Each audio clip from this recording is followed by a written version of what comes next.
The spirit of New York Jets football stretches from Long Island through the 5 boroughs into northern New Jersey, and its heart beats loudest in the Hackensack Meadowlands.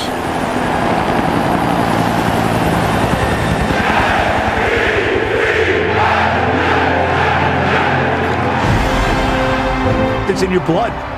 When I see the Jets on the field, when I see that uniform on the field, it just elevates me. Hey, that's my team. I'm pumped up. There's just something about seeing that, that Jet uniform that's like, that's my team. That's my Jet team. We love the Jets. I don't care how many games they lose or how many games they win. We're going to be here. Life as a Jets fan is like life in the big city. There are high times, hard times, and everything in between. If I think of myself as why am I a fan, good times or bad, it's my team. It's my team. So if they do well, I'm happy and I'm proud. If they do poorly, I'm there to support them. It's almost like your kid in a way. Your kid screws up and you still love the kid. I start with the Jets the year that they won the Super Bowl with Joe Namath, just a staunch believer. And from that day forward, I was going to be a Jet fan for the rest of my life. Little did I know how hard a task it was going to be. I think the best way to describe a Jets fan is being cautiously pessimistic. The Jets have a way of drawing you in that they're just good enough to make you start to think and start to dream and start to wonder. And this is every year. Listen to this crowd. They are bananas. There's always a moment when you really think that there's something special possible. And it always seems to happen that something is lurking around the corner. He fumbles the football into the end zone. It's loose. And the Cowboys have recovered the Curtis Martin fumble in the end zone. Amazing as well, Marty, because Curtis Martin, if one thing, he never seems to fumble the football. Jets fans not only have experienced some bad seasons, but they've experienced some good seasons that ended badly and ended in just warped, terrible fashion. I think that by going through that, it makes your fanship stronger. The Jets had shocked the experts all season, and in the AFC Championship game, they were shocking them again. Pressure on, and they block it. Blake Spence, it might be Blake Spence, who came up the middle. And the Jets recover it inside the Denver 1-yard line. And now a chance for New York to really take advantage. The pitch to Martin running left. He's to the touchdown line. Across the line, touchdown. Touchdown, New York Jets, Curtis Martin. Everybody, they're up 10-0, and we thought we had it in the bag. I'm like, this is the Jets. You thought the game was over because they're up 10-0, please, and how long did it take for that game to turn? The clock strikes midnight for the New York Jets. The season is over. But even that game probably wasn't as bad as when they played the Browns in an AFC divisional game after the 1986 season. Freeman McNeil runs in for the touchdown with about 5 minutes to go. They're up 20-10. Brian handing to McNeil. McNeil finds some room. McNeil still on his feet to the 20, 15, 10, 5, and... And, I could hear Charlie Steiner saying, we're on our way to Denver. The Jets are going to win this football game. The Jets are going to the AFC Championship. The Jets have the Browns in a hole. Bernie Kosar goes back to pass, incomplete, and we're celebrating. This is going to happen, and all of a sudden, here's another penalty marker down. They might have Gastineau on a late hit. It was a game they had. All they had to do was not take a stupid penalty and they win the game. And you see the replay, and Mark Gastineau, about 10 minutes after the play was over, had buried Bernie Kosar. Quarterback number 99 at 15 as a first down. So instead of 3rd and 17, it's 1st and 10, and every Jets fan knows what happened then. Kosar, backpedaling, long ball, Webster Slaughter. He's got the ball. He's down to the 5-yard line. Kick on the way. It's up and good. And the Browns with 7 seconds to play rally back and tie the game, and we're going to go to overtime. Snap and set down, and the game is history. Cleveland wins it. 23-20 in a second overtime period. The second longest game in NFL history. That was probably the most excruciating game and the most excruciating season because what happens a couple of weeks later, but the Giants win the Super Bowl. So from start to finish, you couldn't have had a more miserable experience if you were a Jets fan.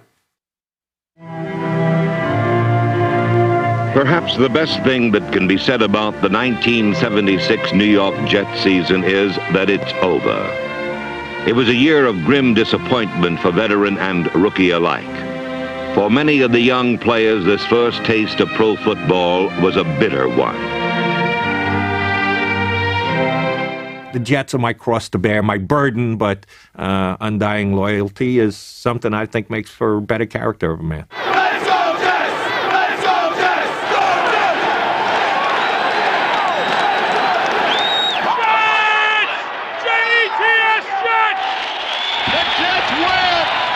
Jet fans basically are cut from a younger generation. Remember, before there were Jets, everybody was a Giants fan. The Jets were kind of a product of the 60s, so really I guess it's kind of right that for me, I mean, they were, I guess, the one symbol of my rebellion against my father, because he was really a Giants fan. The Jets crowd is eclectic. It comes from Long Island. It comes from, other suburbs. They're a little less buttoned up. You're less likely to see a coat and tie in a Jets crowd than you are in a Giants crowd. I think they feel that there's a grittier, tougher mentality that goes with following their team. They thrive on that. They embrace it. Because who doesn't want to be considered an everyman man? Especially a football fan. They're very honest fans. They're very knowledgeable. They know the game. If you go out and you give 110%, they're going to support you. If you start to lay down on them, it's going to be a long afternoon.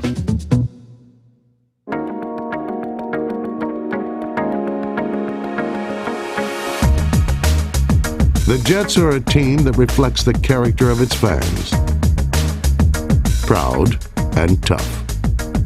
And the crowd goes wild. In the corner in the stadium, there was an area of the stands that would rock up and down, and that whole corner of the stands would be moving. And it just fit our persona, it seemed, the people in Shea Stadium. It was like a blue-collar bunch of people, that rooted for us, and it was like, that's what we were. I based it on, we were just a bunch of lunch pail guys that were going to work that day, you know what I mean? And we used to go out and just kick butt. After 11 seasons in New York, number 73 became just the third Jet to have his number retired, joining Joe Namath and Don Maynard. Even now, Jet fans grow almost reverent when they talk about Klecko because you always see him playing hurt. He was a Pro Bowler with 3 different positions. Wherever you put Klecko, he just flat out made plays. He was a guy who loved what he was doing every weekend while he was out there on the field.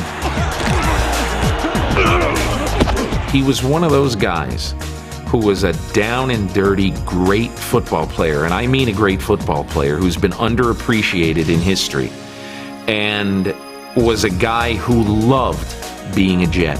He loved everything about it. He didn't have to have the fame of a Gastineau. He was a normal guy who Jets fans learned to love because he was just like them.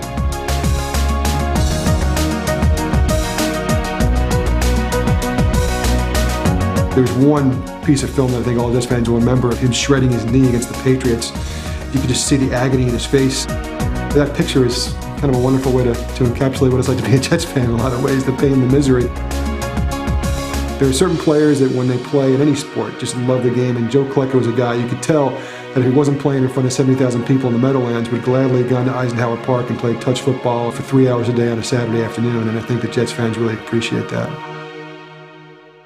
It's easy being a Yankees fan. It's a little harder being a Red Sox fan. It's because you always find out if your heart's really into it. I think that's the reason why you see so much range of emotion among Jets fans, both the highest highs and the lowest lows.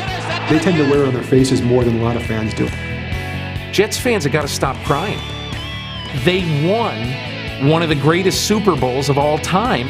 It's not like they haven't won since 1914. What do you think? How did you like to be a Saints fan for all those years? How about a Cleveland Browns fan? I do not weep for Jets fans because they've probably been to the playoffs 10 to 12, 13 times. The playoffs are supposed to be a landmark of success for a team. So I can think of a lot of teams that should be moaning and whining a lot more than Jets fans should. Yes, Jets fans have enjoyed their share of memorable moments, Not as many as some other teams, perhaps, but certainly just as sweet. The best feeling I've had as a Jet fan was at the end of the 02 season, last game of the year they're playing the Packers, and I go into the stadium thinking that the season's over because New England is playing Miami. You need the Patriots to beat the Dolphins, otherwise Miami's going to win the division and the Jets are done no matter what happens in this game. And then 5 minutes later, finding out that the Patriots have somehow come back to win the game. You can hear in the background what may have just happened in New England. It is bedlam here at the Meadowlands. The Jets are now playing for a division title. Patriots! Field goal! They won the game! Field goal won the game! Beat Miami! Jets are going to the Super Bowl! Still got a chance, baby! Bennington drops the throw, swings it right. The pass caught by Wayne Corbett at the 15. Cuts to his left to the 10, to the 5. Touchdown! Wayne Corbett, second touchdown of the day, has blown this game wide open for the Jets. A shocking AFC Eastern Division championship team in the New York Jets. And walking out of that day after they beat up on Green Bay as winning the AFC East, I don't think I've ever felt better than I did that day. The first feeling of exhilaration I had was the first year they went to the playoffs in my lifetime, and they were playing the Dolphins late in the season at Shea Stadium. And when I grew up, which was through the 70s, which was a lot of dark years, a lot of 3-11s, a lot of 8-8s, you always figured that something was going to go wrong down the stretch of an important game. Suddenly, here's Richard Todd throwing a touchdown pass with less than a minute to go in the game. They beat the Dolphins, and suddenly you could really actually think they might actually make the playoffs. I mean, I danced around the house that day. I was 13 or 14 years old. It doesn't happen as often as you'd like, but we'll always have that first time, I guess.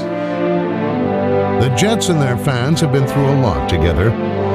Indeed, the Jets belong to their fans, in whose image they were created and in whose hearts they live. They bleed green, so they're, eternally optimistic, like I am. They're in it for the long term.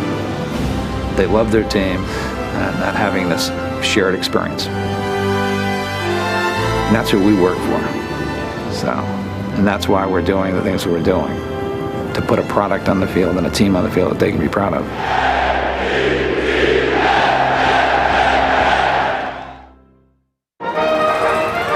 New York City's Canyon of Heroes has an echo all its own. The greatest athletes, the greatest moments, they all grace the New York stage. This is the town where legends are written, where history is made, and where games can be larger than life. But one chapter of New York's sports history has vanished without a trace. Across the Harlem River, on a place called Coogan's Bluff, a housing project now stands on what once was the Polo Grounds. This was home to the baseball giants, Yankees, and Mets. But there is no mention of the New York Titans, who played there from 1960 through 1962. Somebody said, "You play with the Jets all your career?" And I said, "No, I played the first 30 years with the New York Titans." We didn't laugh at them. The people laughed at them. The people that knew they were in town, and there weren't many. I remember the empty stands, and I remember the guys wondering whether they were going to get their checks or not, and whether or not the checks would bounce or whether they'd be good the next day. What the players would do at the Polo Grounds was they would, right after practice, they would skip showering and run down to Hanover Trust, because it was basically first come, first served on payroll checks. The man most responsible for the Titans' humble beginnings was its owner, Harry Wismer. A nationally known sportscaster, Wismer was a charter member of the Foolish Club, the original team owners in the fledgling American Football League. Good evening, everyone. This is Harry Wismer inviting you to join me on the 50-yard line of the nation's professional gridiron as we review the... Harry Wismer was legendary. He did a lot of radio, I think, in Detroit. One day, somebody was, watching the game on television when he was doing it on radio, and it was an entirely different game. Wismer dreamed of owning his own team and saw his opportunity in the country's biggest market. And he hired the biggest name he could find as his coach, Hall of Famer Sammy Baugh. He was one of the all-time great quarterbacks who couldn't begin to explain to young quarterbacks how he did what he did. He was the coach because he was the best name Harry could find in the hopes of selling some tickets. Unfortunately for the Titans, Wismer's vision was bigger than his bank account. He really thought that when we hit New York City, we were going to have an average crowd of 40,000 to 50,000 people. And when that didn't happen, he was on such a short shoestring and a budget that he just couldn't function. We had in Harry Wismer maybe the most eccentric owner in pro football history. Going to Harry's apartment, and the bedroom was like the ticket office. So there'd be all these thousands of tickets spread out on beds and floors and everything. But that was the office. How I let him talk me into going up there, I don't know to this day. Biggest mistake I ever made. Worst damn place I ever saw. We used to play there when I was at Washington. That's where the Giants played their game. But it had been run down and it was dirty, and we never worried about the people in the stands because we had them outnumbered and we damn felt safe all the time. We could go out there and whip everybody that's at the game. Few sports organizations had as rocky a start as the New York Titans. The crowd was so small that I was able to go up and shake hands with everyone that was there and congratulate them on coming to the game. There were sometimes less than 500 people in the stands, and one writer put it nicely. He said that no one could figure out how the Titans came up with the figure 18,223 people in attendance. Perhaps 18,000 of those came disguised as empty seats. I walked into the dressing room and I heard this clanging. I couldn't figure out what in the heck was going on. And I opened the door and one of the equipment managers was in there and he had a trash can. And he was beating on the side of this trash can. I asked him, what was he doing? He said he was running the rats out. Things weren't much better when the Titans went on the road. They would come out to play you, and they were kind of what you'd call a hot sheet team. That is, they would come into town at 1 o'clock in the morning, check into a motel for a 7 or 8 o'clock game that night and tell their players, you can sit on the bed, but don't pull back the covers. We got a special rate that they don't have to remake the room, so you can't sleep, but you can sit on the bed. Players washed their own uniforms and hitchhiked home from practice. And things really bottomed out with the team doctor. He was a proctologist. Still, the Titans played on, enduring other minor obstacles.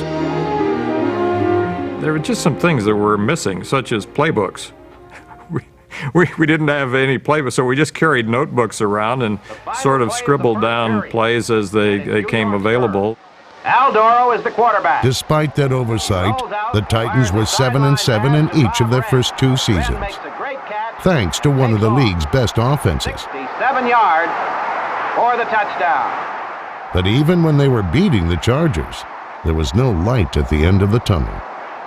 I think there was somewhere around 2 minutes left. And the official came over and told Sammy that it was getting dark and wanted to turn the lights on.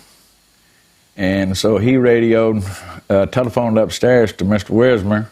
I guess Mr. Wismer realized if he flipped that light switch on, it's going to cost so many dollars in electricity bill.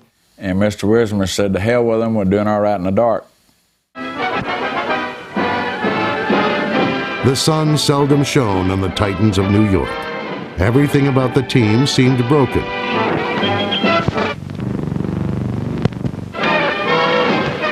Everything but their spirit. We'd say, hell, let's just give it up. Let's just quit, you know. And they said, well, nobody really wanted to do that. We'd take a vote on it. And everybody'd say, something good will happen, you know, so let's play. We still got to play. From playing against the Titans, you couldn't tell that they were concerned about the financial problems. They stepped on the field and they tried to hand you your helmet, and they played tough and they played aggressive. And I think that tells you a lot about the type players that we had.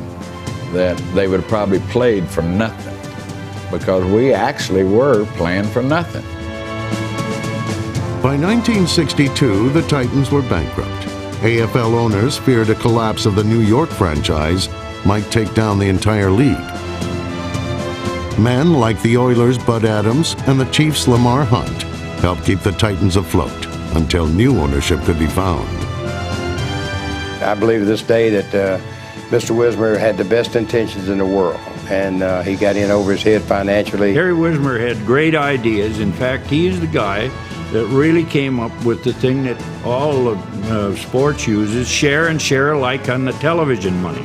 Without a TV contract, of course, the American Football League could not have survived, and it was on its way out until it happened. He was very free-hearted, and I think if he could ever had any money, that the Titan franchise would probably be the New York Titans today. For us to lose that part of history is really a shame, but we don't want to dwell on it too much, because we had a lot of fun, but it's just a part of our life that sometimes it's best not to be spoken of.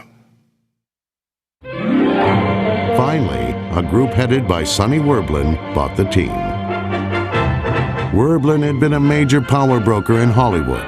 Now his entertainment marketing skills began to put his new team on the marquee. He changed the team's colors, renamed the Titans the Jets, and hired Weeb Ewbank, who coached 2 NFL championship teams in Baltimore. Good feelings were taking hold, and when the Jets moved into a new home at Shea Stadium, there was a sudden demand for tickets. When the Jets moved into Shea Stadium, they started attracting 50,000 fans, and that was very critical for the success of the whole league. It gave the league a New York address, and it gave them a tone that they did not have before. With a look to a new age, the Jet Age, the Jets' future was cleared for takeoff.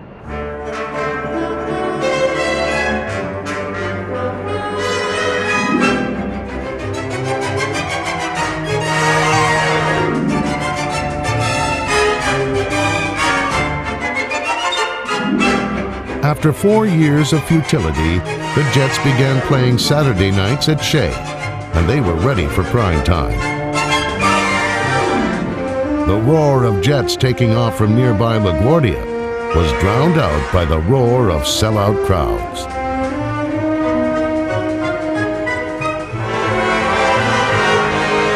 The management of the New York Jets welcomes you to the first football game at Shea Stadium. More than 52,000 fans thronged to see the Jets open the 1964 AFL season against the Denver Broncos. Tall Dick Wood at quarterback. Dick's target is Gene Heater. He's got the ball on the 6, and he drives his way into the corner for a first touchdown. History in Shea Stadium. We zoom down on Bill Mathis, the veteran, 220 pounds. He comes crashing across the right side as he spurts between the goalposts, and the Jets make their debut in Shea Stadium, a 30-6 triumph over the Denver Broncos. The Jets made history with the AFL's first 60,000-plus crowd. By snatching rookie running back Matt Snell from the crosstown rival Giants, they made headlines. Landing Matt Snell was very significant at the time for the simple reason the Giants wanted Matt Snell terribly. And here Matt Snell opted for the Jets, and that was a great symbolic uplifting for the Jets. And in those days, they needed all the symbolism they could get. Matt Snell helped build Shea Stadium during his college vacations. Now he helps set records on its turf. Sonny Werblin thought enough of me after they drafted me #1 to come out to Ohio State himself, to try to convince me that the AFL was sound, it was solid, it was going to be here. I decided that, hey, if you're going to play ball, I want to play right away. And I knew I could do it with the Jets. And I believe that this league is here to stay. Everyone considered the AFL, except the players, they considered the AFL was inferior to the NFL. I didn't think that. So it worked out fine for me. Snell became the AFL Rookie of the Year, and the Jets became a player in the most important arena in American sports.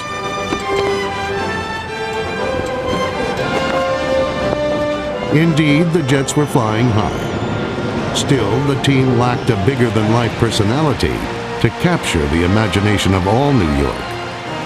That would change in 1965. In 1965, owner Sonny Werblin and coach Weeb Ewbank found the player that would change the destiny of the New York Jets. He was Joe Namath, an All-American quarterback from the University of Alabama. The Jets made headlines by signing him for $427,000, the richest contract in football history to that point. Well, the first time Joe Namath arrived in New York was right after the Orange Bowl. Sonny Werblin brought him in, and he had a small, kind of an informal press conference at the old Toots Shores. And the writers just sat there and just talked to him, just had conversations with him. And finally, Lou Efrat of the New York Times at that time said, Joe, you know, you got all this money, this big contract. He said, what happens if you don't make it, Joe? And Joe just looked at him and said, I'll make it. But convincing the media and convincing his teammates were two different things. Let me tell you, he had to prove himself because the veterans, the real veterans, really hated him, okay? Because of, you know, they're guys that have been playing for 12 years and were making $18,000, and this guy comes in and makes $427,000, didn't throw a ball yet.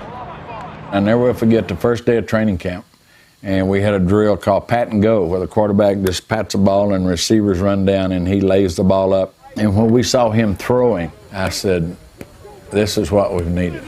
He set up very well. He was very light on his feet. He was ready to throw on rhythm very quickly.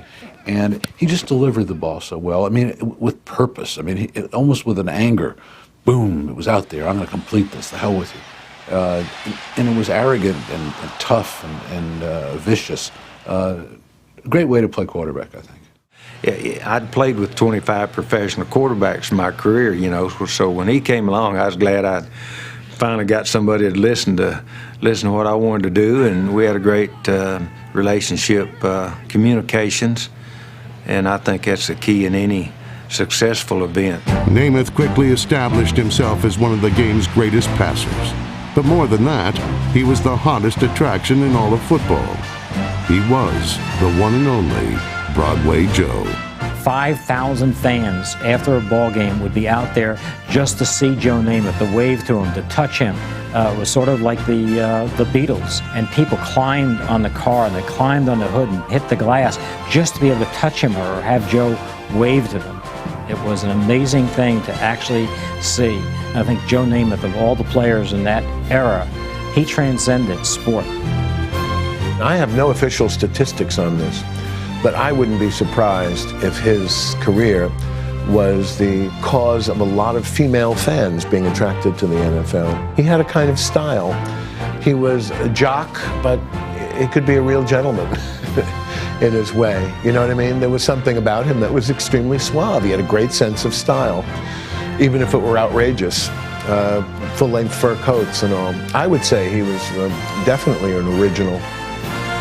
Broadway Joe was a swinging bachelor who enjoyed the company of some of the 1960s most glamorous women. Sometimes they talk about drinking and conniving around with ladies and stuff. And, you know, it seems almost un-American to me for a bachelor not to, you know, go around having a drink with a lady now and then. And why all of a sudden that's become an evil in me, I don't know. But some people don't like it. Well, you can't please everybody. I'm just trying to get along, you know, just trying to get by. Look at that shot. Oh, the apartment was phenomenal. He was making a statement, I guess you could say that. He had a big living room area where he had a pool table and a slot machine and all kinds of machines, you know, big living room with couches and this, you know, 6-inch deep llama rug.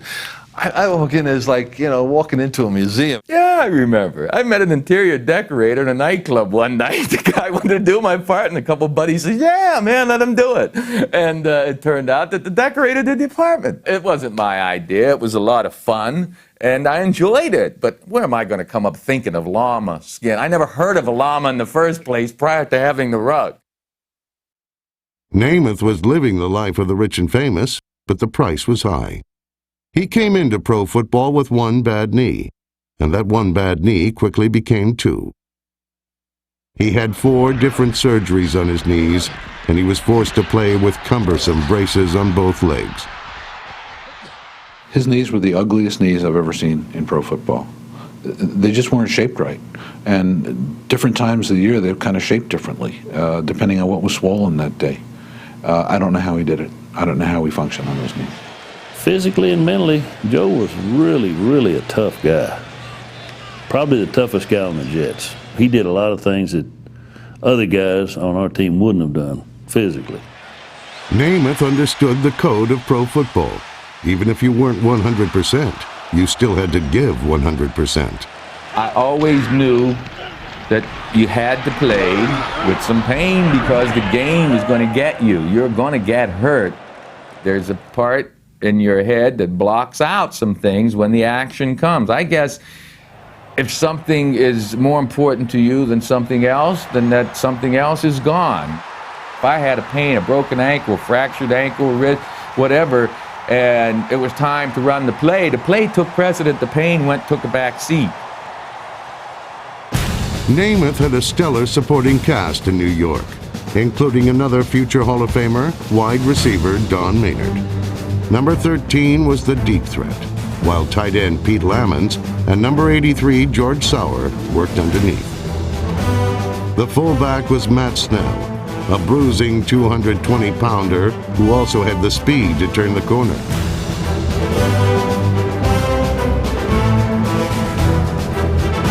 In 1966, the Jets added Emerson Boozer. Boozer was a slippery 210-pound halfback who led the AFL with 13 touchdowns in 1967. That was the breakthrough year, when the Jets finished with an 8-5-1 record, the first winning season in franchise history. In 1968, the Jets set a team record by scoring 419 points, but it was their improvement on defense that finally made them a championship team. Number 81 defensive end Jerry Philbin recorded 19 sacks in a 14-game regular season. They didn't play it up. It wasn't a stat at the time. So even though I get 4 sacks a game and create 3 fumbles when you hit the quarterback, Joe still get all the publicity, so it didn't matter. If Philbin didn't get to the quarterback, the other defensive end, Verlin Biggs, usually did. Al Atkinson and number 60, Larry Grantham, an original Titan, led the linebacker corps. The Jets had 28 interceptions in 1968, 7 by defensive captain Johnny Sample. The Jets won 11 games and lost only 3 as they claimed their first ever division title. They finished the regular season by winning their last 4 games by an average margin of 19 points. The Jets were flying high as they entered the playoffs, but in the AFL championship game, they drew the toughest possible challenge and their most bitter rival, the Oakland Raiders. The championship game was physically tougher than the Super Bowl game. Championship game against Oakland was a much tougher game physically than the Super Bowl game. Because number one, we hated each other. We wanted to kill each other, and we did try to kill each other on the field. The Raiders were number one, a tough team to beat because they were good and because they were dirty. You wanted to beat them. Joe had criticized us the 1 or 2 days before the game about being dirty, about being trying to hurt him, about being nasty players and a lot of things. That was just the Raider way. You know, we'd go out and kick some ass, don't worry about whose name it was. Joe was nice to hit. He grunt real good when you hit him hard. He let, I love to hear that sound on a quarterback. The Raiders had dealt the Jets their only loss in the second half of the season. The Jets led the game in the final minute, but when NBC cut away to show the film Heidi, the national TV audience missed one of the most bizarre finishes in football history. The Jets literally handed the game to Oakland. And Oakland has scored 2 touchdowns in 9 seconds. An unbelievable finish. Heidi really wasn't a big thing with me. I mean, I could care less. It was Heidi Schmeidi. The only thing that bothered me was that we lost the game. The Jets had won only 2 of their previous 10 games with the Raiders. When the teams met on a cold, windy day at Shea Stadium, Namath threw 2 touchdown passes to give the Jets the lead going into the fourth quarter. Namath in trouble, throwing. Caught by Lamons on the 10, the 5. Touchdown! And it's a touchdown for New York. The Raiders rallied to reclaim the lead, but Namath and Maynard had an answer. I kind of told Namath, I said, Joseph, I got a long one when you need it. Joe threw the pass, the ball's coming over my left shoulder here, and then all of a sudden the wind gets it, and all of a sudden I rotate all the way around my head and my hands, and I catch it over here, and that was, to me, the greatest catch I ever made. And as one writer in New York, when he figured out the playoff money and a lot of things, he said, the catch that's worth $1 million. But the real money catch was the one that followed as Namath found Maynard again. Namath looking for the end zone, throwing, touchdown to Maynard. Joe Namath throwing to Don Maynard. The Raiders came back and drove deep into Jets territory, but a mistake by Oakland's Darryl Lamonica ended the threat. Lamonica back to pass, looking, throwing a swing pass behind. He threw the ball behind Charlie Smith. It's covered by the Jets. And Ralph Baker picks it up. I mean, that was the game. There was unbelievable pandemonium in the locker room. That was our Super Bowl. We celebrated like it was a Super Bowl afterwards. We were throwing champagne around like it was crazy. We were throwing people in the showers. It was just unbelievable.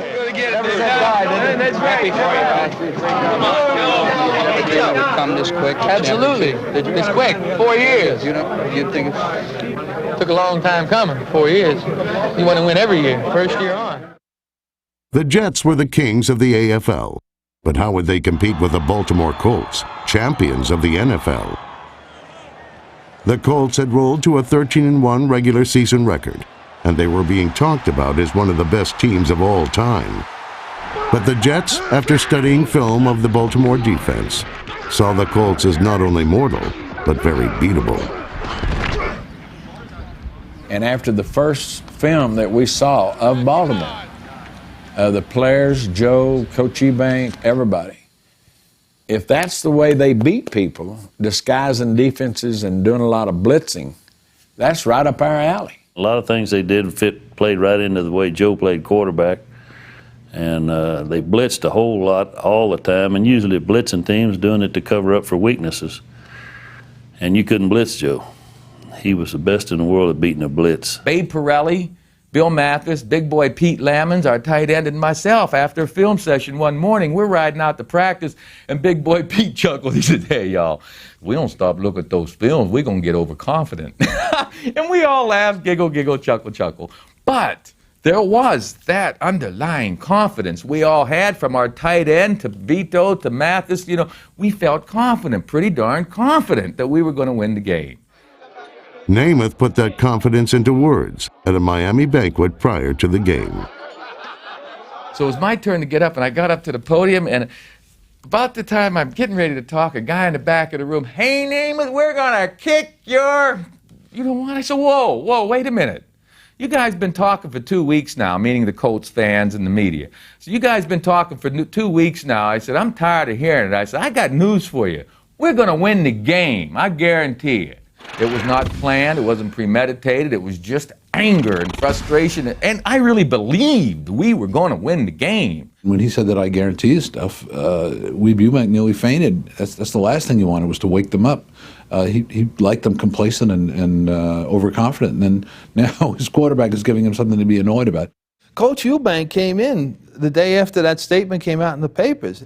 Coach Ewbank was over to him. He said, Joseph, he said, did you see this? You know, and he said, Namath, guarantee we win, okay? And Joe looks at it and he goes, and you can see him going, oh, God. And he looks up and he says, did you say that, Joe? He looks up and says, yeah, Coach. I said, oh, Joe, why'd you say that? You know what they're going to do, man. They're going to take this, they're going to put it on the walls of the locker room. They're going to come out, they're going to try and kill it. Man, they're going to want to kill us, you know. And you could see Joe was thinking, he's trying to come back, you know. And then finally Joe said, Coach, you've been telling us for the last 2 weeks we're going to win. He said, don't you think we're going to win, Coach? And Coach, of course course we're going to win. I just told him what you're telling us. That's not a big deal, you know. I thought that what it showed, most importantly, was to his own teammates that Joe Namath was still Joe Namath. He wasn't intimidated by these circumstances. He was the same fast-talking, irreverent guy that he'd always been. And his confidence in his ability and in his teammates, I think, spoke volumes.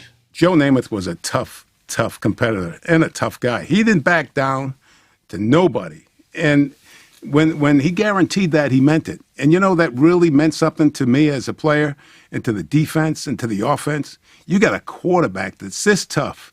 He can back up what he says. Joe Namath, number 12, has been the one big sidelight. He's come down here and he says the Jets are going to win. In fact, he doesn't even predict it. He says, I guarantee a Jet victory. When you look at Namath and you see a defiance, no fear, what are you going to say? Let's go get it. Let's do it. And we did. The Jets were 17-point underdogs, but Namath had identified every soft spot in the Baltimore defense, and he attacked them. He called virtually every play at the line of scrimmage, and his cool command kept the Jets one step ahead of the Colts' fearsome blitz. I knew we could beat that defense. We had Maynard, we had Sarr, we had Lamb and Snell and Boozer and Mathis, guys that could read. We had an offensive line that could pick up stunts. And I could just let them know before each snap of the ball what they were going to do. We had intelligent enough 10 guys besides myself that could accept 75 to 80% plays from the line of scrimmage. Namath back to pass again, in the pocket, throwing, and it's caught by George Sauer, leaping catch on the Baltimore 34. When we did come with a blitz, other quarterbacks weren't able to handle it, but Namath, with his quick release, was able to get rid of the ball. Their receivers made quick adjustments against our defensive backs, and they came up with big plays. Instead of us creating havoc with the blitz, they beat the blitz and made big plays that helped them win the football game. Even Jets fans were shocked at how thoroughly the AFL upstarts controlled the game. Jim Turner kicked 3 field goals, and Matt Snell rushed for 121 yards as the Jets befuddled a Baltimore defense that was considered football's best. We'd wait for them to shift and then just call the play. It drove him crazy. Billy Ray Smith and Mad Dog Curtis and these guys, they're yelling at each other. Well, how can they, I had 2 guys on me, and we knew we had the game because they couldn't believe that we were picking up all their blitzes and all their shifts the way we were doing it, but we were doing it with a check with me offense. I had it on last time. I tried to throw the ball away. I had a 60-yard rip on. But they didn't check the blitz. They checked it off.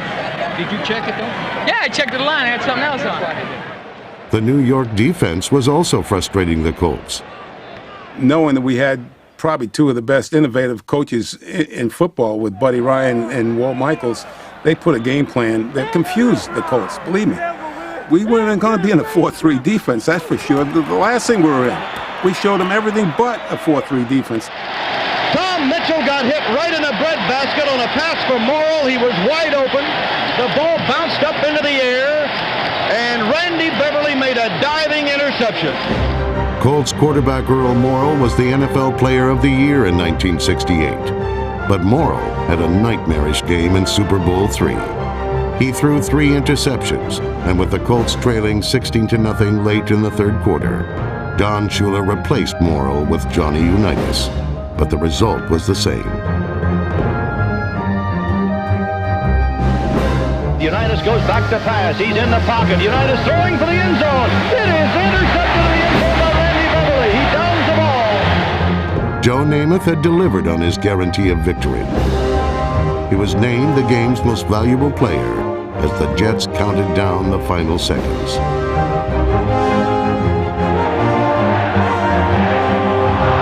Unitas back to pass. 2 seconds, 1 second.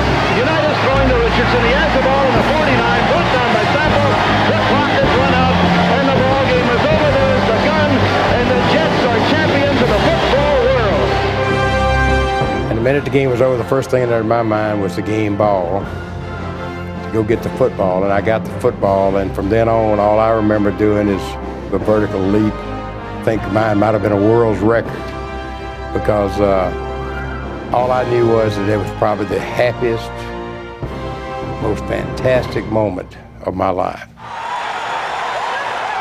When the game ended, there was such a feeling of elation, joy, a tickling explosion inside. The teammates, we did it!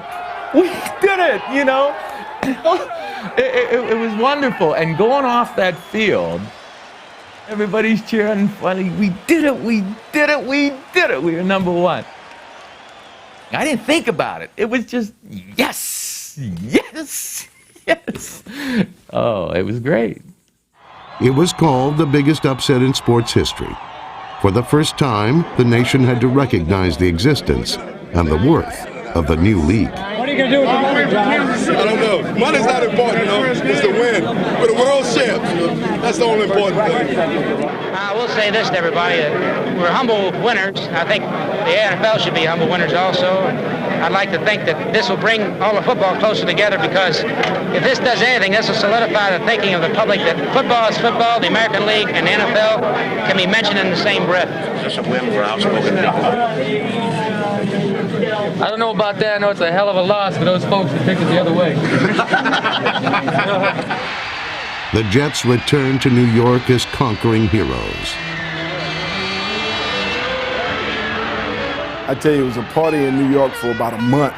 Everywhere you went, no matter what it was, if it was a club, if it was a theater, people were so happy and so proud of the New York Jets as if they were a part of our team, and they were. In a sense, it had to do with reinventing New York. It just became bigger than itself. It became the Big Apple. Everyone knows New York, but those were swift times. There were all kinds of things happening, and this was, by pure coincidence, a timely event that fit in so perfectly with its time, and I think lifted the whole thing into a bigger thing than just a game, even a championship one.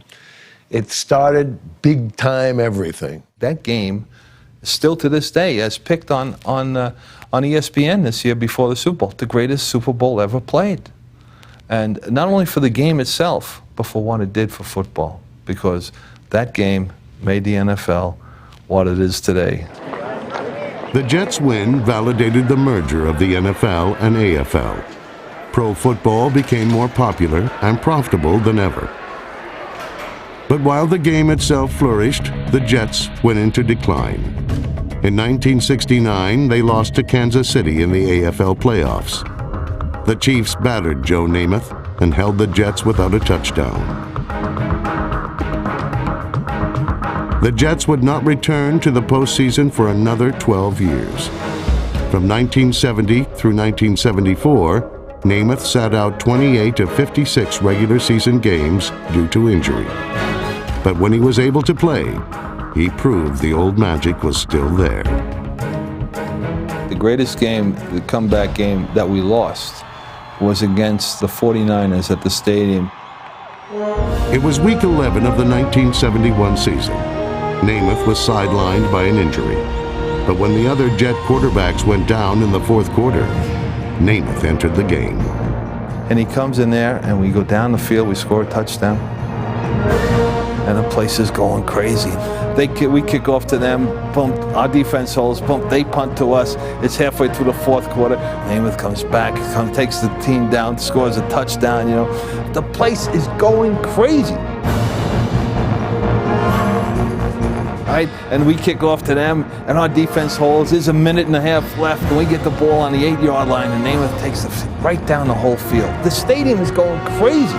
One play left, and he throws a pass, one pass to Eddie Bell, and what happened? And the defender is there and catches the ball. We lost 21-17. But the people kept clapping for 15 minutes after the game was over. It was the greatest game, the greatest comeback I've ever seen, as far as even losing the game, but the people and what that guy could do was unbelievable. Joe Namath played 12 seasons with the Jets. In his later years, Namath was a hobbling shadow of the superstar who led the Jets to glory in Super Bowl III. But in the collective memory of American sports fans, he will always be Broadway Joe. The first quarterback to pass for 4,000 yards in a season.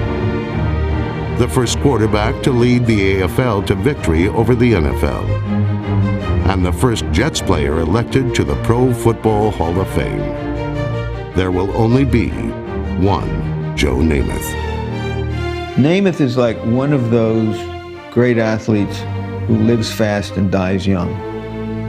Bill Walton, Gale Sayers, Sandy Koufax have a few great seasons and leave an indelible mark because of it. Those guys, they're meteors, but they light up the sky when they're great. A new era of Jets football had begun. The rebuilding started in 1977 with another quarterback from Alabama, Richard Todd. I came in during the summer. I was our #1 guy.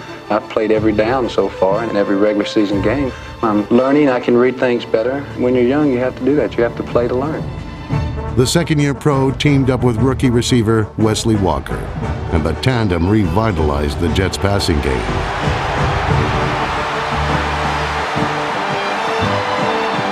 The Jets also reconstructed their defense. In 1977, they drafted defensive tackle Joe Klecko in the 6th round. Klecko started 6 games as a rookie, but soon became a force against both the pass and the run. 2 years later, New York drafted Marty Lyons and Mark Gastineau to bolster the defensive front. By 1981, Klecko, Lyons, Gastineau, and Abdul Salaam formed the NFL's best pass rush, a unit dubbed the New York Sack Exchange. I don't think you can say enough about it, the quality of athlete Joe Klecko was. Here was a guy that made All-Pro in 3 different positions and an ultimate team player. Marty was so big. He was such a dominant run player. Abdul was the strongest guy I ever come up against in my life. Nobody could really block him one-on-one. Mark was the dominant pass rusher. He was the guy who wanted to get the quarterback. We just could flat out play, you know, and we complemented each other so well. Once you were labeled as the New York Sack Exchange, you know, going out every Sunday, it was fun to play football. The Sack Exchange was a nightmare for opposing quarterbacks. Their prolific pass rush forced the NFL to recognize the sack as an official statistic. Individually, Mark Gastineau piled up the takedowns, setting the league's sack record in 1984 with 22, a mark that stood until 2001.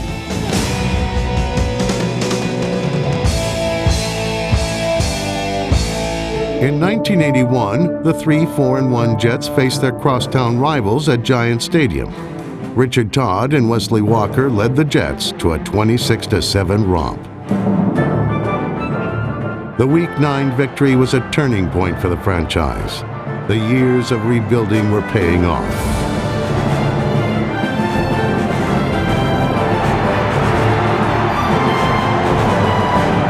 New York won 6 of its next 7 games and rose above adversity. In Week 12 against the Dolphins, the Jets trailed 15-9 late in the 4th quarter. These fans are on their feet. 21 seconds remaining as Todd is back to pass. He's looking into the end zone.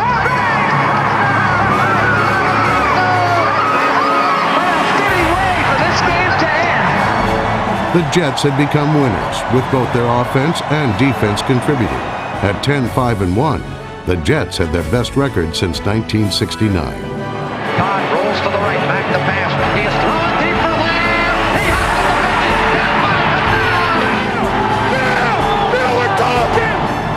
New York had clinched a spot in the playoffs. After so much sacrifice and so much work and preparation, man, it's great. Now, I've never been in the playoffs before. I never played on a team that was over 500. I can't believe it. After all those years of just finishing out the season, to finally have, to finally know the season's over and you got at least one more game. The Jets' first playoff game in 12 years began badly.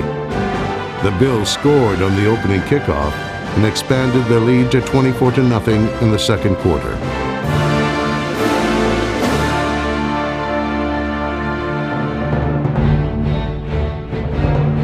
Trailing 31-13 in the fourth quarter, New York's gritty defense keyed a Jets rally.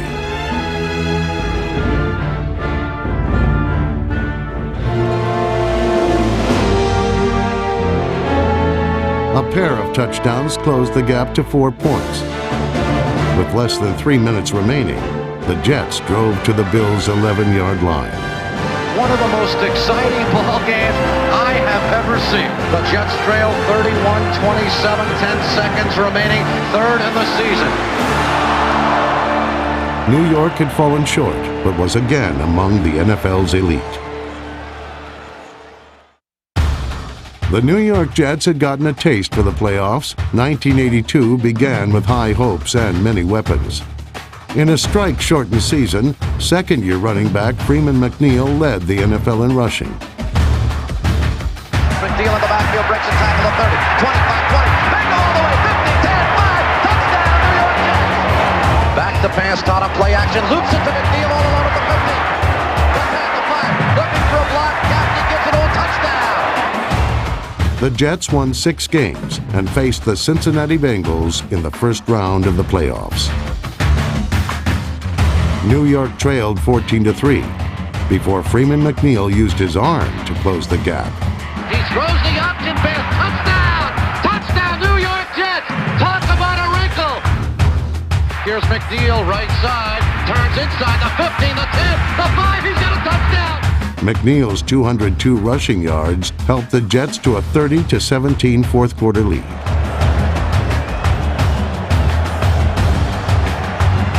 Safety Darrell Ray secured the win, returning one of the Jets' 3 interceptions 98 yards for a touchdown.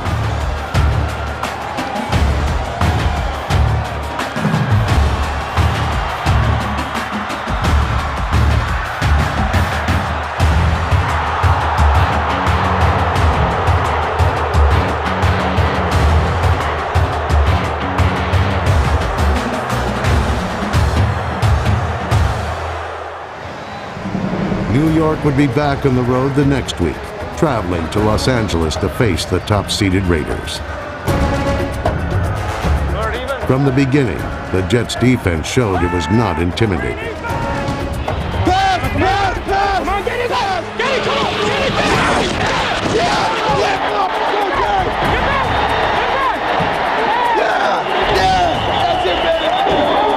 What a great hit. The Jets took an early 10-0 lead as Richard Todd found Wesley Walker for a 20-yard score.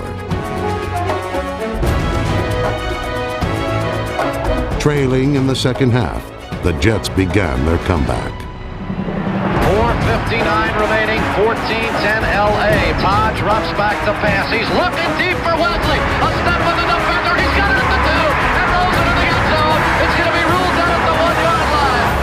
Todd gives to Scotty, right side, touchdown! Touchdown, New York Jets! Holding a 3-point edge, New York looked to its defense to seal the win. Linebacker Lance Mel got the ball back for New York. But with under 3 minutes remaining, the Raiders had a final chance. Lumping back to pass. He pumps, fires over the middle. At the 25. Lance Mel comes up with a second interception here in the fourth quarter. The Jets have the ball back. They can run the clock out. The Raiders do not have any timeouts remaining, and the Jets appear on their way to the AFC Championship. 1 week later in Miami, the Jets faced the Dolphins for the right to go to the Super Bowl. In order to neutralize New York's speed advantage, Miami did not cover or drain the waterlogged field.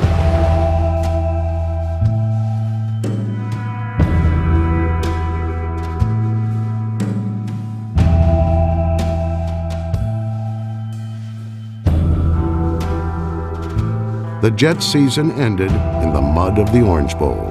If you looked at the two teams at that time from team speed standpoint, to have the field in that condition, I mean, it just eliminated our game. If anybody asked me about the most disappointing time in your life as a football player, that is the most disappointing. In 1983, New York drafted a new quarterback. The Jets take as their first round selection, quarterback, Ken O'Brien of California Davis. O'Brien was booed, as you say, like every other Jet fan, but it was because he was coming from a small college, and the real educated Jet fan wondered about why did we pass on Marino, and he was unfortunately judged against Dan Marino, which I thought was unfair to him. One of the things that really bothered me was the fact that Kenny O'Brien never got the credit that he was due. He came in with that top class with John Elway and Marino. But if you ask a regular fan and a New York Jet fan, they would not put probably Kenny O'Brien in that category. And I think he deserves to be there. You say, gee, I wish there would be more people that he was compared against at the days. Maybe we would have done a little better. But Kenny was a real good quarterback. There's no doubt he was a good quarterback. His track record proves it again. By 1985, Ken O'Brien had turned the Jets' offense into one of the most explosive in football. O'Brien led the league in passing yards, and New York had an offense that matched the skill of its defense. 4th and less than a yard for the Indianapolis Colts. Pagel gets the snap. He gives it to Bentley. He didn't take it. Jets have stuffed the Colts.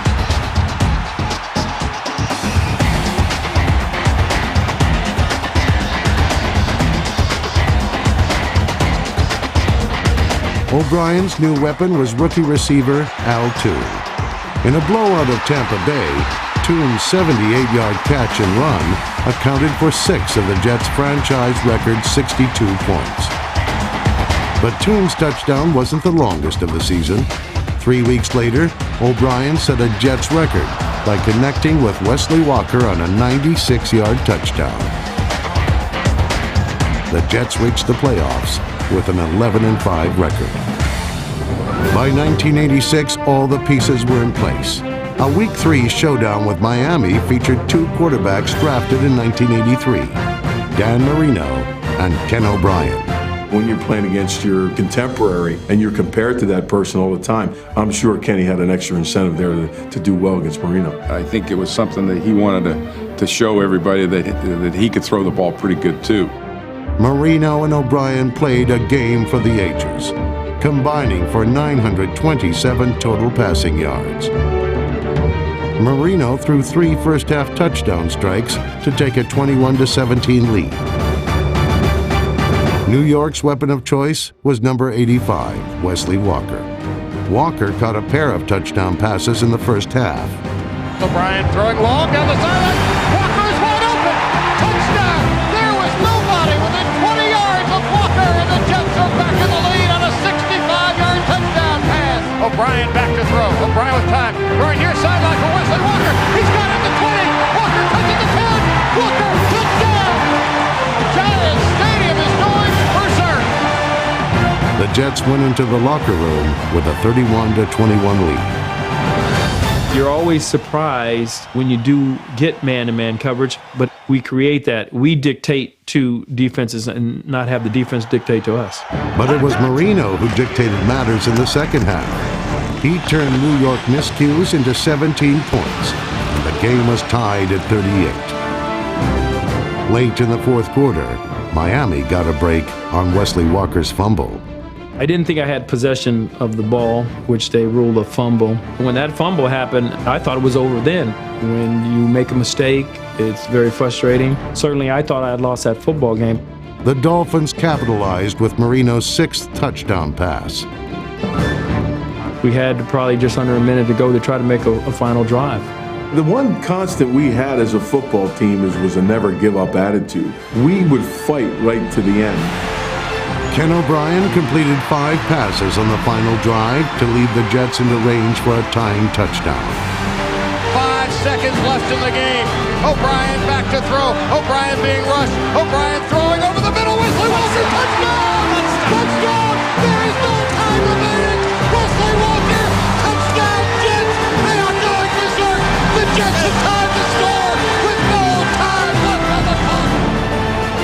It's like it was just meant to be, and the ball just stuck there right in my hands, and I was like in a dream world, and I couldn't believe it. There is no feeling like that when, no time is left in the end zone to tie the game up. On their first possession of overtime, the Jets completed the comeback. O'Brien throwing long down the sideline for Walker, and he got it! Touchdown! Touchdown! Touchdown! The Jets win it to death! Wesley Walker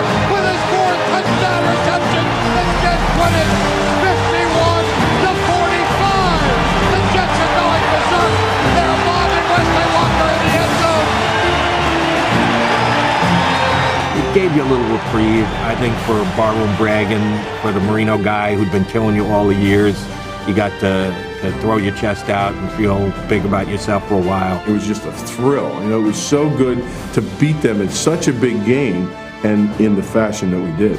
It was always nice when you won and when you were one of the focal points, and that made me very, very happy. And certainly in 1986, that Miami shootout, 51-45, made me very, very happy.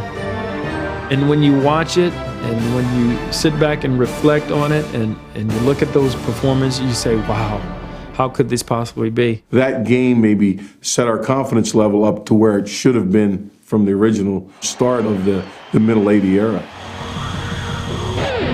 After winning the shootout with the Dolphins, the Jets' confidence grew.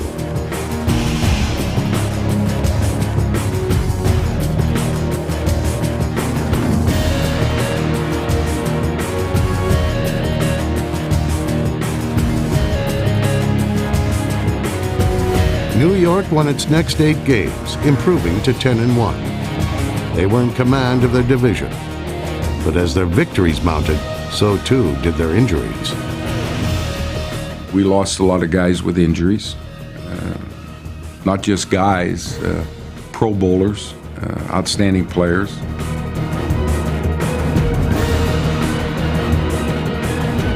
The Jets lost their final 5 games and their grip on the AFC East.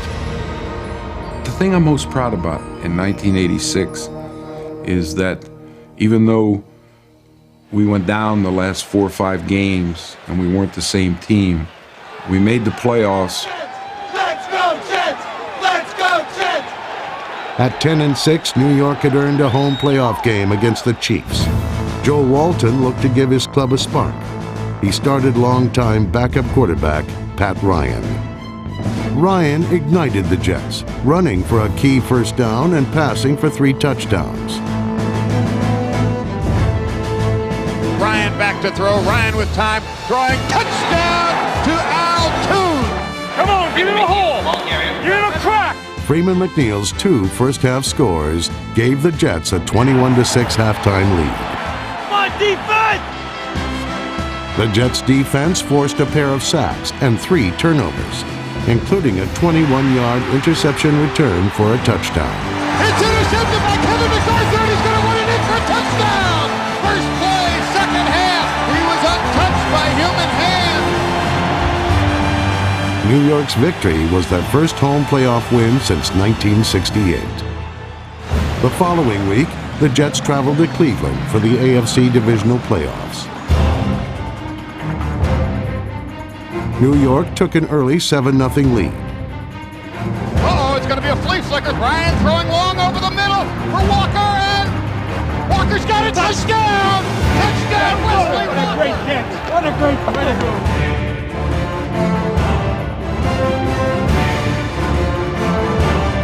Freeman McNeil gave the Jets a 20-10 lead, but Cleveland pulled to within 3 with under 2 minutes remaining.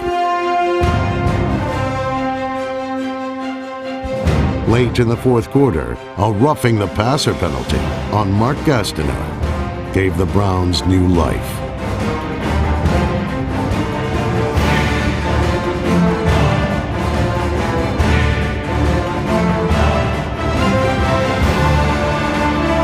Cleveland got into range for the tying field goal, and in double overtime, the Browns sent the Jets to one of the most heartbreaking losses in their history.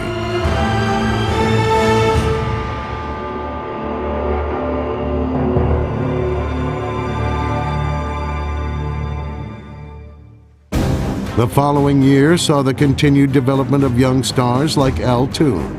Number 88 led the AFC in receptions in 1987 and 88 and was named to the Pro Bowl both years.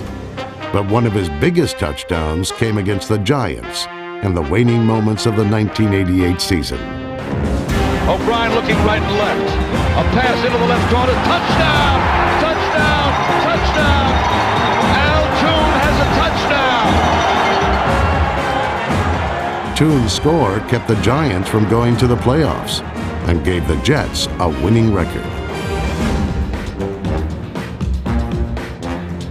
We had a good team, and we had a good run. In 1988, we had decided as an organization to try to get some more young players to rebuild. Some of the better players we had were coming to the end of their line. The Jets were undergoing a youth movement as Joe Klecko, Mark Gastineau, and Marty Lyons left the green and white. When we came back in '89, as young people will do sometimes when they go and then they regress a little bit, that didn't turn out well in '89, and everybody was frustrated. The frustration continued into the early 90s as the losses continued. In a 1992 game against Kansas City, fan favorite Dennis Byrd collided with a teammate. Byrd hit head first and broke a vertebra, leaving him paralyzed.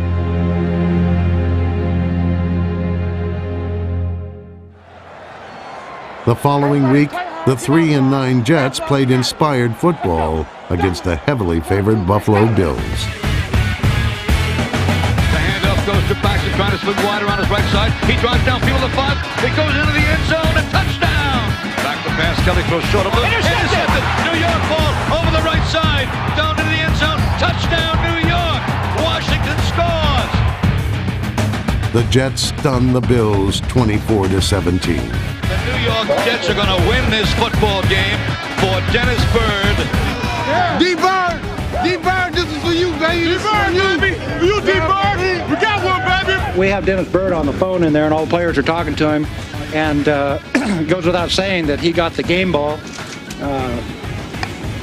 We thought it should be that way, and we thought that was the right thing to do.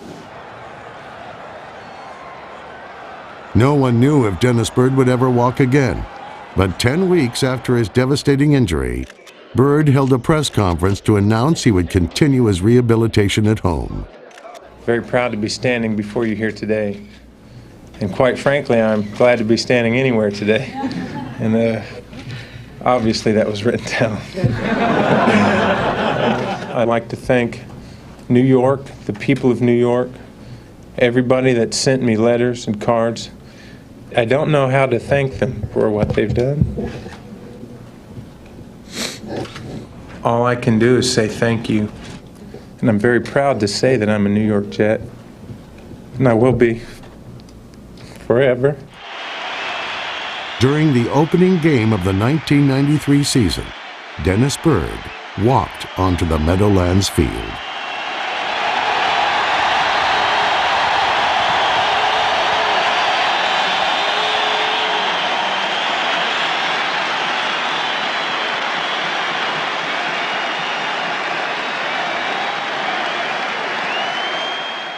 Unfortunately, the inspiration didn't last.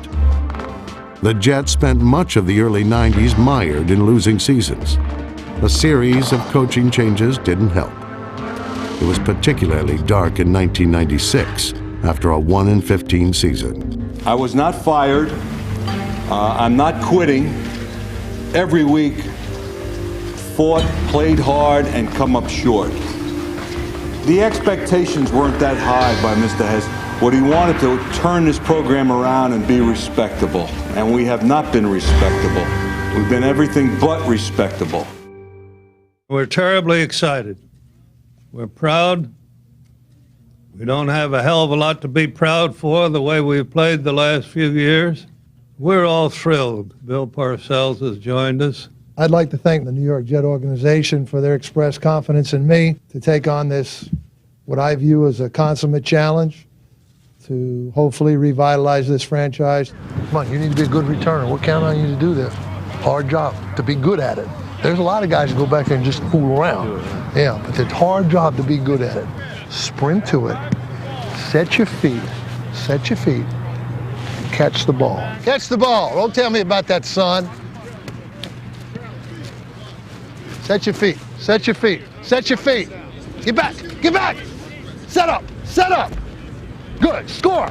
There you go. There's been a positive reaction. Everybody's taken to what he's trying to do, and everybody's trying to get better. That's the biggest thing. We know we have to get better because we were at the bottom. So now we're trying to work our way back up. Bill Parcells has the knack of being able to squeeze every last drop of ability out of players. There's no one there that questions whether this guy knows what he's doing, because he has proven that he knows how to win football games. That's really what the Jets needed. They needed somebody in there that knew how to win games, how to build a team that could go win games. I'm just trying to improve the team.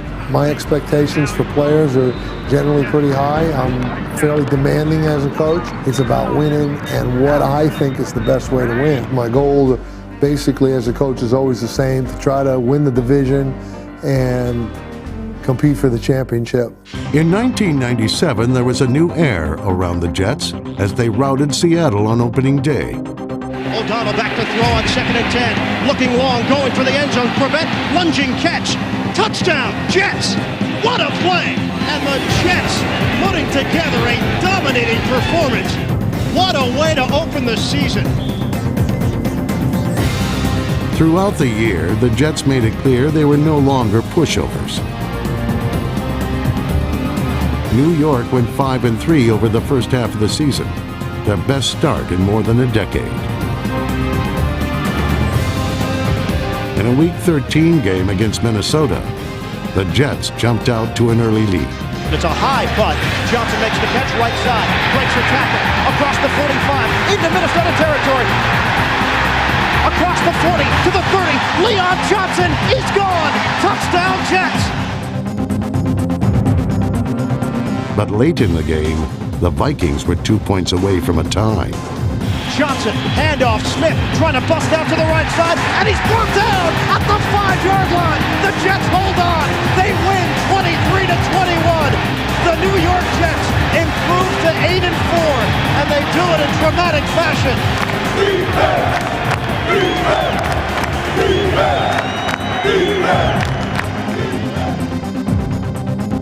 The Jets were the surprise team of the league, finishing 9-7.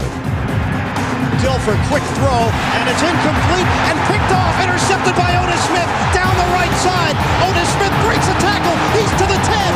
He's in. Touchdown Jets. Off the deflection, Otis Smith. Although the Jets narrowly missed the playoffs, the one-year turnaround was the greatest in franchise history. Wow, what a difference a year makes. I've been on some losing teams, 3-13, 1-15. If you continue to play hard, good things going to happen.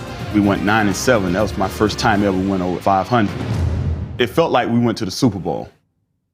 In the offseason, the Jets signed Curtis Martin, a running back who is well known to Bill Parcells. He's the kind of player that inspires me to coach better. Not because he's talented, because he has like this insatiable wanting to know what you know. New York also signed journeyman quarterback Vinny Testaverde. When I signed with the Jets, I was going to be a backup quarterback, but I also told Coach Parcells that I was ready to start at any moment. Testaverde's moment came in Week 3. With Glenn Foley injured and the Jets at 0-2, Testaverde came to the Jets' rescue. Testaverde back, sets up the screen to Leon Johnson. Across the 25-30. Johnson in the clear, 40. Johnson to the 50. Out of a tackle down the sideline. Looking at the Colts in his rearview mirror. Touchdown Jets. 82 yards of a play. Looking over the middle. Now in trouble. Scrambling, throwing it. Got it. Keyshawn Johnson. Touchdown. 4 TD passes by Testaverde. I think the Jets have a quarterback for a few years to come in Vinny Testaverde. Bill Parcells' decision to change quarterbacks inspired wide receiver Keyshawn Johnson, the former first overall pick. People were surprised when Parcells and Keyshawn hit it off. In Parcells, Keyshawn saw a guy that could help him win. In Keyshawn, Parcells saw a guy that had the toughness he likes. In 1998, with their key players in sync, New York's offense was unstoppable. Keyshawn Johnson enjoyed his best season as the Jets piled up the second most points and total yards in their history.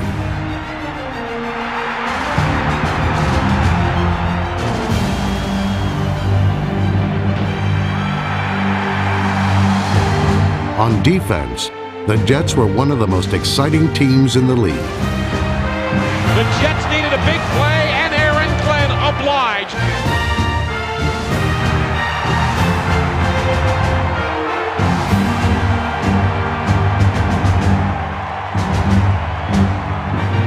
tell you, Jet fans, you got a team you can be very proud of right now. A blitz is on, the pitch to Martin, trying to run left, cuts it back. Curtis Martin to go. He's going to go, touchdown.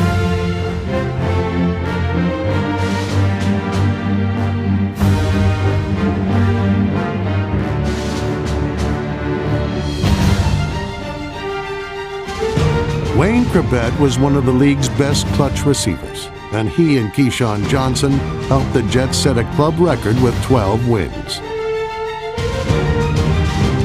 Testaverde, quick drop, looking left, throwing into the end zone, touchdown! Keyshawn Johnson, his 10th of the year, and that is a personal best for KJ.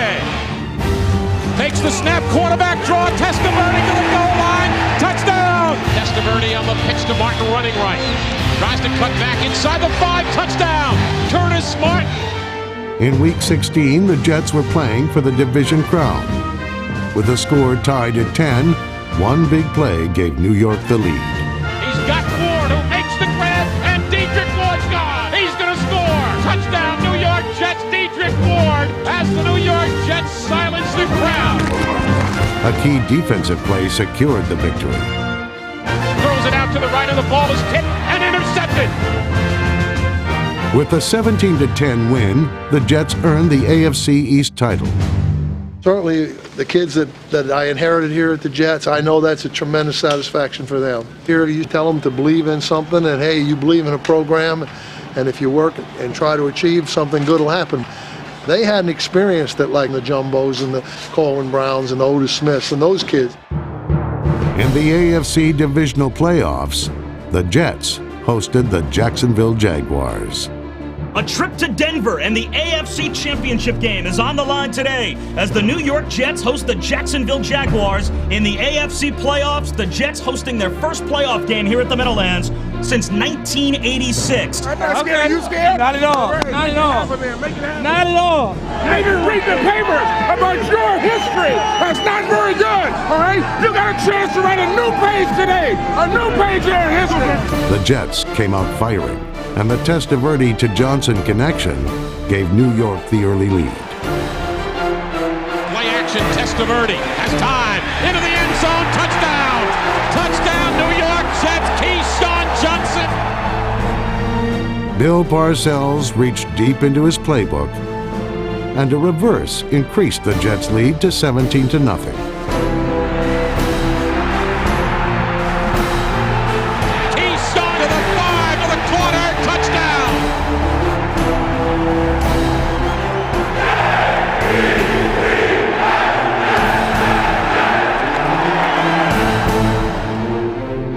But just before halftime, Jacksonville struck back. Deep down the middle of the ballpark, down the sidelines, got a man. It is caught for a touchdown. A touchdown to Jimmy Smith as time expires in the first half. And it puts a pin in what has to this point been a perfect first half by the New York Jets. The Jaguars wouldn't go quietly, but the Jets would not be denied. A pair of second-half Curtis Martin touchdowns gave the Jets a 31-24 lead.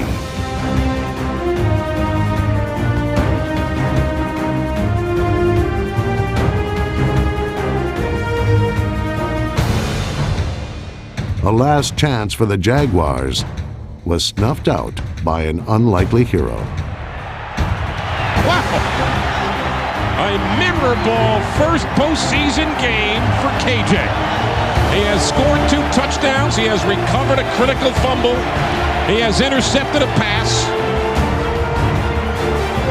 The New York Jets advanced to their first conference championship in 16 years. They had completed a dramatic turnaround and returned the franchise to glory. On May 7th, 1999, owner Leon Hess passed away.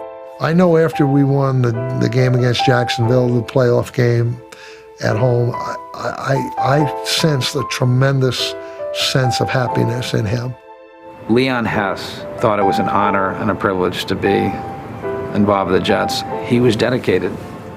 He was dedicated to the team. And by bringing in Bill Parcells, he really, which was one of the last things he did, I think he really set the Jets up in a good way.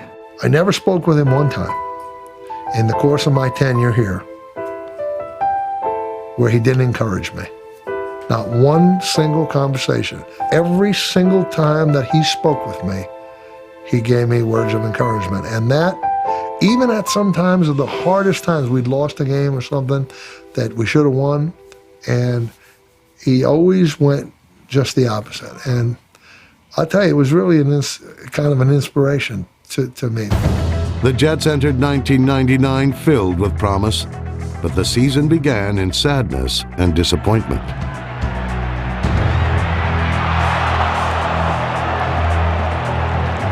After the play, Testaverde down on the deck, and he is in a lot of pain. He's going to have to be helped off. He needs help. It looks anything but positive right now. Without number 16, the Jets appeared lost. They struggled to a 1-6 start.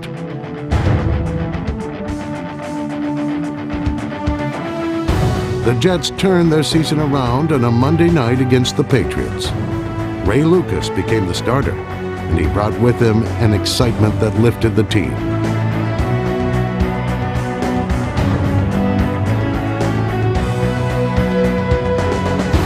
He was throwing balls everywhere, touchdowns, and we just lit it on fire that night. For us to go into New England and beat them on Monday night is where it all started, and we went 7-2 from that point. Lucas eludes a sack, takes off. Ray Lucas, touchdown, untouched. How about that, folks? Lucas with a pro set behind him, now rolling right, planting and throwing back to the left, towards Keyshawn Johnson in the end zone. Caught! Touchdown! Lucas with the bomb to Keyshawn Johnson. Any team that's 1-6 could just fold the tent and say it's over with. To go 7-2 after a 1-6 start is an incredible feat for any team. And at that point in the season, the last game, 16th week, we were the best AFC team in the league. After the season, Bill Parcells resigned. I informed Steve Gutman last evening after the game prior to leaving the dressing room that I was going to step down as the head coach of the Jets. I demanded a lot from the players in terms of commitment, and they have a right to have the same from me. I think the future is bright. I think the basis here is pretty strong for at least a perpetuation of some of the success that we have had. Al Groh was named head coach of the New York Jets in 2000. And while the year didn't have a heavenly finish, it did have its share of miracles. I would say I would have to go back to when everybody counters out against the Miami Dolphins. And they said, this game is over. This game is over. Agreed. They ain't coming back on us. No, come on now. It was called the Midnight Miracle, an unbelievable comeback that began in the fourth quarter of a Monday night game against the Dolphins.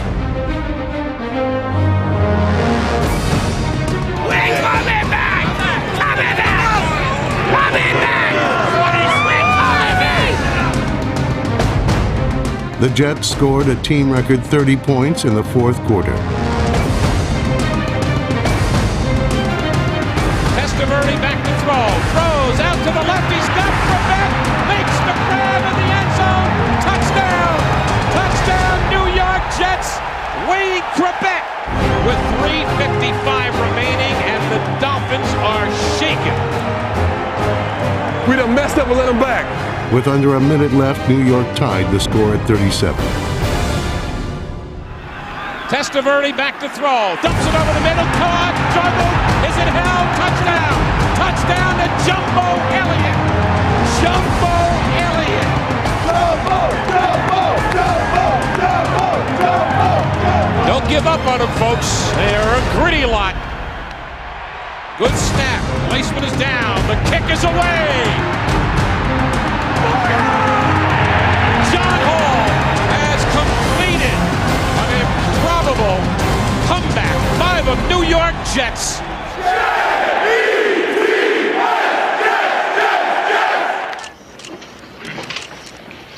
In 2001, Herman Edwards replaced Al Groh as head coach of the Jets.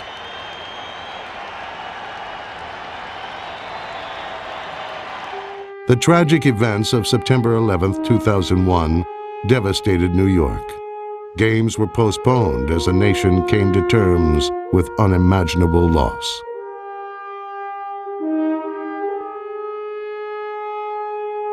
The team grieved with the city, and like all of New York, rose up stronger than before.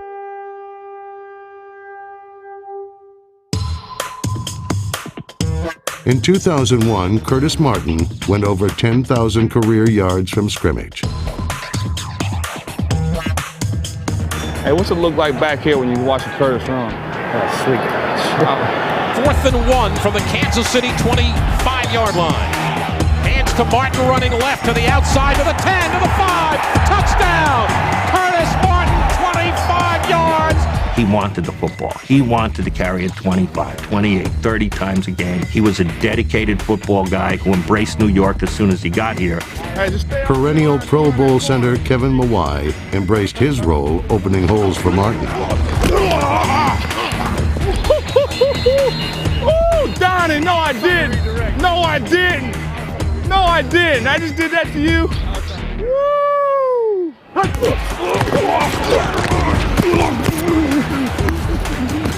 Oh, yeah! Woo! Yes, sir! Woo! The Jets continued their mastery of the Dolphins, winning their 8th in a row against Miami. Testaverde looks left. Little fade to Coles. He makes the catch. Touchdown!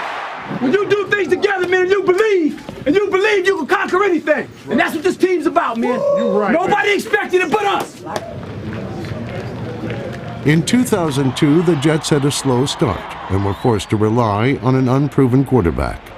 Many questioned the direction of the team, but the Jets quickly found answers. You play to win the game. Hello? You play to win the game. The team won 7 of its last 9 games behind quarterback Chad Pennington. Pennington throwing deep right corner in the end zone. Caught! Touchdown! Fakes at the 5 into the end zone. What a run by Chad Pennington! If you're not a believer, you better start believing the Jets are back. They cannot stop us when we execute, all right? They can't do it. Can't cover us, can't stop us. In Week 17, all eyes were on the score of the Patriots-Dolphins game. And the military's ready to go. Snap, the ball down, the kick up. The kick is on the way. The kick is good! Folks, I think you can hear in the background what may have just happened in New England. It is bedlam here at the Meadowlands. The Jets are now playing for a division title. Curtis Martin up the middle, blasts towards the goal line. Is he in? Touchdown, Jets! That's how you run a power. Good job. The Jets will celebrate a division title. A shocking AFC Eastern Division championship team in the New York Jets. How sweet does that sound? We are live at the Meadowlands. The AFC Eastern Division champion New York Jets will entertain Peyton Manning and the Indianapolis Colts. Screen left, play action. Richie Anderson makes the catch. He's at the 45.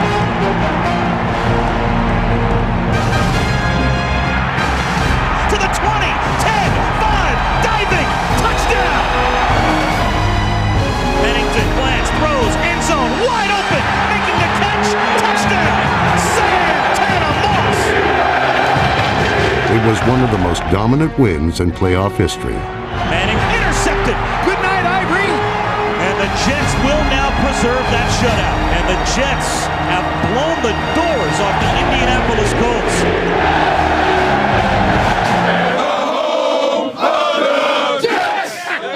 In 2004, a hard-hitting defense helped lead the drive to the playoffs.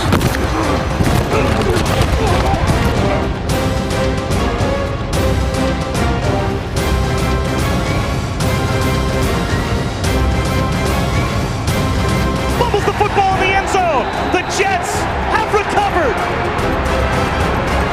Curtis Martin off left tackle, down the sideline at the 10, at the 5. He's into the end zone. We were going to the playoffs, and so it's official. We get to go. Because they only send out 12 letters. It never rains in Southern California until tonight. Jets and the Chargers, their AFC wildcard game from sunny San Diego, minus the sun. Pennington, play action, steps up in the pocket, wants the bomb. Santana Moss, a 47-yard touchdown strike from Chad Pennington. The Jets had pushed around the favored Chargers, but their fate was uncertain until San Diego pushed a kick. It is no good! He missed it wide right, and the Jets have new life. And here comes Doug Bryan with 35 seconds to go in overtime to try and win it for the Jets. On the way, good! And the Jets win it in overtime! In the divisional playoffs against the Steelers, the Jets took a 17-10 lead into the fourth quarter. To the Steelers 40, he's gone! Touchdown! No flags! But the history of the Jets is full of unbelievable hits and heartbreaking misses. New York missed 2 field goals in the fourth quarter, and Pittsburgh won in overtime.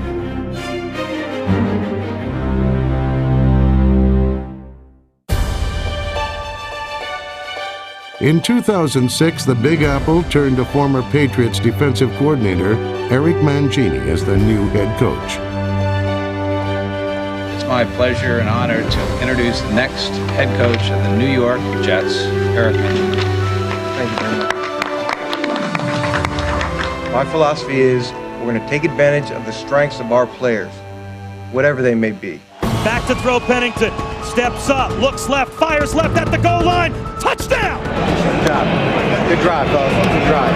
We want smart guys. Pennington drops back under pressure again. Hit as he throws wide right. Caught by Jericho Cotchery. First down. Was he knocked down? He jumps up, runs the right side. Wow! Touchdown! Want hard-working guys. Want tough guys. Want guys that are competitive at everything. At the 40, makes a man miss, runs the left sideline to the 30, he's at the 25, he's at the 15, cuts it back at the 5, end zone, touchdown! Blocks downfield, people helping their teammates. That'll be the defining characteristics of the Jets moving forward. Justin Miller deep to receive the kickoff at the goal line. Out to his right across the 10, has a lane to the 15, gets loose at the 20, makes a man miss, and he's in the open field at the 40, stiff arms a man at the 50, Miller's done it before, he's about to do it again! A 100-yard touchdown return by Justin Miller. This is building a culture. It's building a team, and it's building an organization. Brady under pressure, hit as he throws. It's down on the ground. That might be a fumble. That might end the game. Down to 2 seconds. Down to 1. It's over. The Jets win it. The Jets won 5 of their last 6 games under Mangini and made the playoffs. Hitch out, running left, Washington has room at the 15, at the 10, cuts it back to the 5, dives, goal line, touchdown!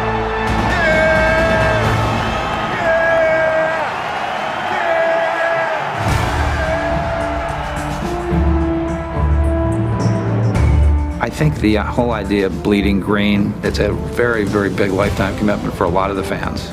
That emotion drives you forward. This whole culture is developed with the fans. It's been incredible. They know the history. They bleed green. So they're eternally optimistic.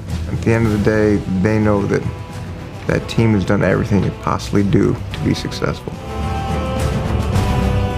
The New York Jets, a franchise with a proud past and a promising future. The New York Jets are the world champions in a stunning upset. If you're not a believer, you better start believing the Jets are back. What a great opportunity and what a great privilege to be involved with the New York Jets.